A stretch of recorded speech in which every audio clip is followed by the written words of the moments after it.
एका गावात एक श्रीमंत जमीनदार राहत होता. त्याचे नाव होते रघुनाथराव. त्याच्याकडे खूप जमीन, गाडी-गोते, गाड्या आणि ऐश्वर्य होतं. पण तरीही तो नेहमी अस्वस्थ असायचा.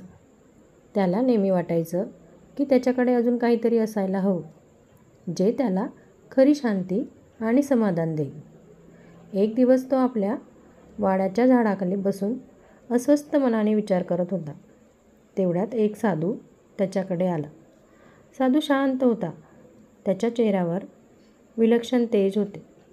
रघुनाथरावाने त्याला आदराने बसवले आणि विचारले, महाराज, मी खूप श्रीमंत आहे, पण तरीही माझ्या मनाला शांती नाही. खरं सुख नेमकं कुठं असतं? साधूंनी शांतपणे उत्तर दिलं, खरं सुख आणि शांती संपत्तीमध्ये नसते, ती आपल्या अंतःकरणात असते. मी तुला एक गोष्ट सांगतो. साधूंनी सांगितलेली गोष्ट अशी होती. एकदा एका जंगलात एक सिंह राहत होता. त्याला वाटलं की तो जंगलाचा राजा असूनही खरं समाधान त्याच्या आयुष्यात नाही. म्हणून तो वेगवेगळ्या प्राण्यांना भेटू लागला आणि त्यांना विचारू लागला, तुम्ही आनंदी कसे राहता?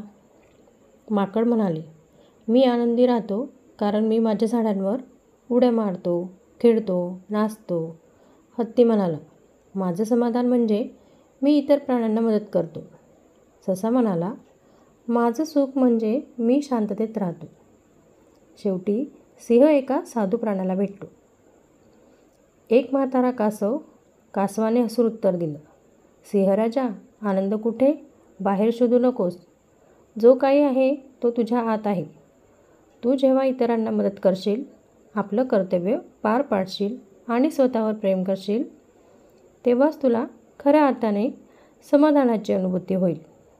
ही गोष्ट ऐकून रघुनाथरावाला एक झणझणीत धक्का बसला. त्याने आपल्या संपत्तीचा काही भाग गरिबांच्या मदतीसाठी वापरला सुरुवात केली. गावात शाळा, विहिरी आणि दवाखाना उभारला. त्याचं आयुष्य बदललं आणि त्याच्या चेहऱ्यावर खरं हास्य फुललं. बोध, खरं सुख आणि समाधान संपत्तीत नसून दुसऱ्यांसाठी काहीतरी केल्याने आणि आपल्या मनात शांतता निर्माण केल्याने मिळतं.